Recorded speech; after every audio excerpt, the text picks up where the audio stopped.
नमः शिवाय। हे शिव भक्तों, आइए आज हम शिव महापुराण के प्रथम खंड के प्रथम अध्याय का पाठ करेंगे।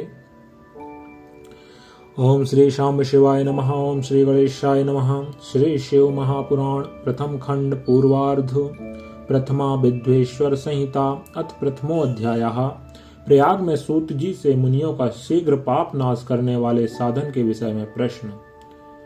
जो आदि और अंत में तथा मध्य में भी नित्य मंगलमय हैं, जिनकी समानता अथवा तुलना कहीं भी नहीं है, जो आत्मा के स्वरूप को प्रकाशित करने वाले देवता हैं, जिनके 5 मुख हैं और जो खेल ही खेल में अनायास जगत की रचना, पालन, संहार, अनुग्रह एवं तिरोभाव रूप 5 प्रबल कर्म करते रहते हैं, उन सर्वश्रेष्ठ अजर अमर ईश्वर अंबिकापति भगवान शंकर का मैं मन ही मन चिंतन करता हूँ।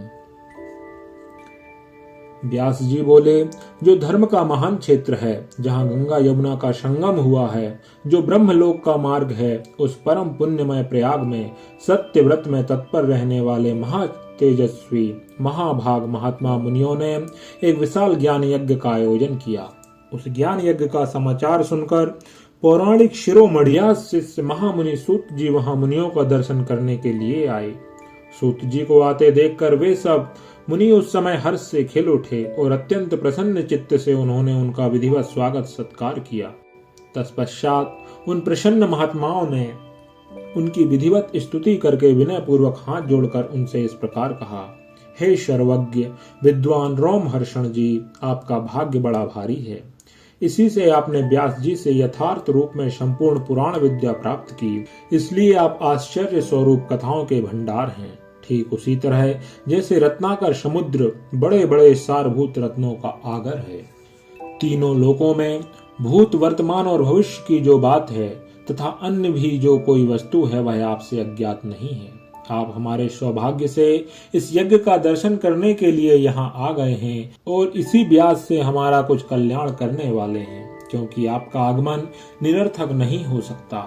हमने पहले भी आपसे शुभ अशुभ तत्व का पूरा वर्णन सुना है, किंतु उससे तृप्ति नहीं होती।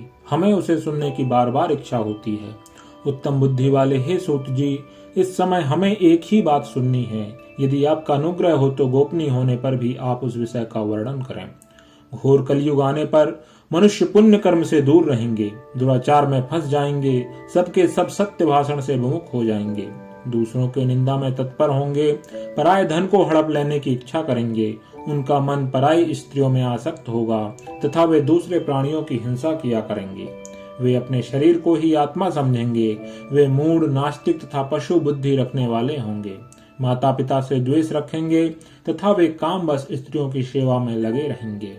ब्राह्मण लोभ रूपी ग्रह के ग्रास बन जाएंगे। वेद बेचकर जीविका चलाएंगे। धन का उपार्जन करने के लिए ही विद्या का अभ्यास करेंगे। मद से मोहित रहेंगे। अपनी जाति के कर्म छोड़ देंगे। प्रायः दूसरों को ठगेंगे। तीनों कालों की संध्या उपासना से दूर रहेंगे और ब्रह्म ज्ञान से शून्य होंगे। दयाहीन, अपने को पंडित मानने वाले, अपने सदाचार व्रत से रहित, कृषि कार्य में तत्पर, क्रूर स्वभाव वाले एवं दूषित विचार वाले होंगे। समस्त क्षत्रिय भी अपना धर्म का त्याग करने वाले, कुसंगी, पापी और व्यभिचारी होंगे। उनमें शौर्य का अभाव होगा। वे युद्ध से विरत अर्थात रण में प्रीति न होने से भागने वाले होंगे। वे कुत्सित चौर्य कर्म से जीविका चलाएंगे, शूद्रों के समान बर्ताव करें और उनका चित्त काम का किंकर बना रहेगा। वे शस्त्र अस्त्र विद्या को नहीं जानने वाले, गौ और ब्राह्मण की रक्षा न करने वाले, शरणागत की रक्षा न करने वाले तथा सदा कामिनी को खोजने में तत्पर रहेंगे। प्रजा पालन रूपी सदाचार से रहित, भोग में तत्पर, प्रजा का संहार करने वाले, दुष्ट और प्रसन्नता पूर्वक जीव हिंसा करने वाले होंगे। वैश्य संस्कार भ्रष्ट, स्वधर्म त्यागी, कुमार्गी, धनोपार्जन परायण तथा नाप तोल में अपनी कुत्सित वृत्ति का परिचय देने वाले होंगे।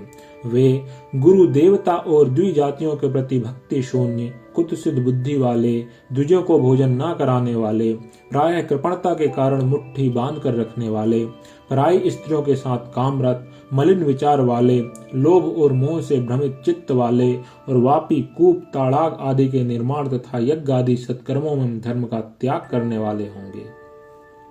इसी तरह कुछ शूद्र ब्राह्मणों के आचार में तत्पर होंगे। उनकी आकृति उज्ज्वल होगी, अर्थात वे अपना कर्म धर्म छोड़कर उज्ज्वल वेशभूषा से विभूषित हो व्यर्थ घूमेंगे। वे मूढ़ होंगे और स्वभावतः ही अपने धर्म का त्याग करने वाले होंगे। वे भांति भांति के तप करने वाले होंगे, द्विजों को अपमानित करेंगे, छोटे बच्चों की अल्प मृत्यु होने के लिए अभिचारिक कर्म करेंगे, मंत्रों के उच्चारण करने में तत्पर रहेंगे, शालिग्राम की मूर्ति आदि पूजेंगे, होम किसी न किसी के प्रतिकूल विचार सदा करते रहेंगे, कुटिल स्वभाव वाले होंगे और द्विजों से द्वेष भाव रखने वाले होंगे। वे यदि धनी हुए तो कुकर्म में लग जाएंगे, यदि विद्वान हुए तो विवाद करने वाले होंगे, कथा और उपासना धर्मों के वक्ता होंगे और धर्म का लोप करने वाले होंगे। वे सुंदर राजाओं के समान वेशभूषा धारण करने वाले, दंभी, दानमयी, अतिशय अभिमानी, विप्र आदि को अपना सेवक मानकर अपने को स्वामी मानने वाले होंगे। वे अपने धर्म से शून्य, मूढ़, वर्ण शंकर, क्रूर बुद्धि वाले, महाभिमानी और सदा चारों वर्णों के धर्म का लोप करने वाले होंगे। वे अपने को श्रेष्ठ कुल वाला मानकर चारों वर्णों से विपरीत व्यवहार करने वाले, सभी वर्णों को भ्रष्ट करने वाले, मूढ़ और अनुचित रूप से सत्कर्म करने में तत्पर होंगे। कलयुग की स्त्रियां प्रायः सदाचार से भ्रष्ट होंगी, पति का अपमान करने वाली होंगी, सास ससुर से द्रोह करेंगी, किसी से भय नहीं मानेंगी और मलिन भोजन करेंगी। वे कुत्सित हाव भाव में तत्पर होंगी, उनका शील स्वभाव बहुत बुरा होगा। वे काम विहल, पर पति से रति करने वाली और अपने पति की सेवा से सदा विमुख रहेंगी। संतानें माता पिता के प्रति श्रद्धा रहित, दुष्ट स्वभाव वाली, असद विद्या पढ़ने वाली और सदा रोगग्रस्त शरीर वाली होंगी। हे सूत जी, इस तरह जिनकी बुद्धि नष्ट हो गई है और जिन्होंने अपने धर्म का त्याग कर दिया है, ऐसे लोगों को इहलोक और परलोक में उत्तम गति कैसे प्राप्त होगी? इसी चिंता से हमारा मन सदा व्याकुल रहता है। परोपकार के समान दूसरा कोई धर्म नहीं है। अतः जिस छोटे उपाय से इन सब के पापों का तत्काल नाश हो जाए, उसे इस समय कृपा पूर्वक बताइए, क्योंकि आप समस्त सिद्धांतों के ज्ञाता हैं। व्यास जी बोले, उन भावित आत्मा मुनियों की यह बात सुनकर सूत जी मन ही मन भगवान शंकर का स्मरण करके उन मुनियों से इस प्रकार कहने लगे।